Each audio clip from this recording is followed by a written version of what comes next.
आएगा आएगा आएगा आएगा आएगा मेरा सावरा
के ताली बोलना बाबा के हाथी है भगता बाबा के हाथी है एक तेरे कष्ट में बिना भगवान की बात है भगता भगवान की बात है के पद के ताली बोलना बाबा के हाथी है भगता बाबा के हाथी है एक तेरे कष्ट में बिना भगवान की बात है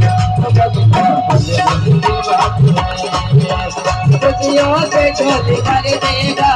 खुशियों से झोली भर देगा खुशियों से झोली भर देगा चलना भोले भला के आएगा आएगा आएगा आएगा आएगा मेरा सावरा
दिल में बुला के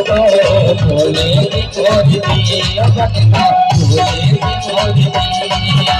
जीवन में जो कभी कर देंगे पूरी भक्ता कर देंगे पूरी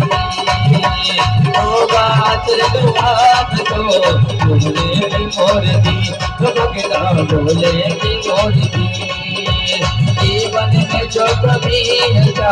कर देंगे पूरी भक्ता कर देंगे पूरी करती अगर नहीं करती अगर नहीं तो आज मांगे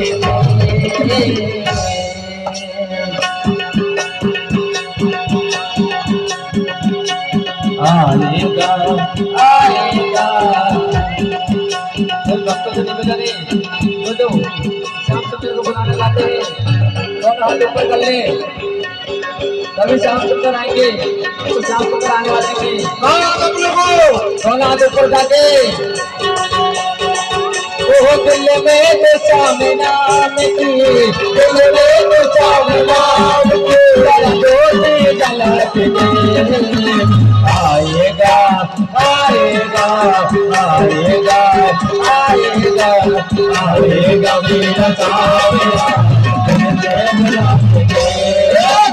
आएगा मेरा श्याम दिल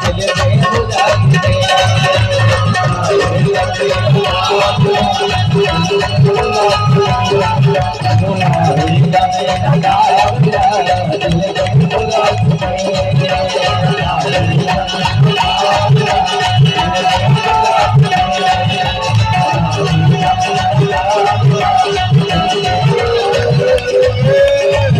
बुलाते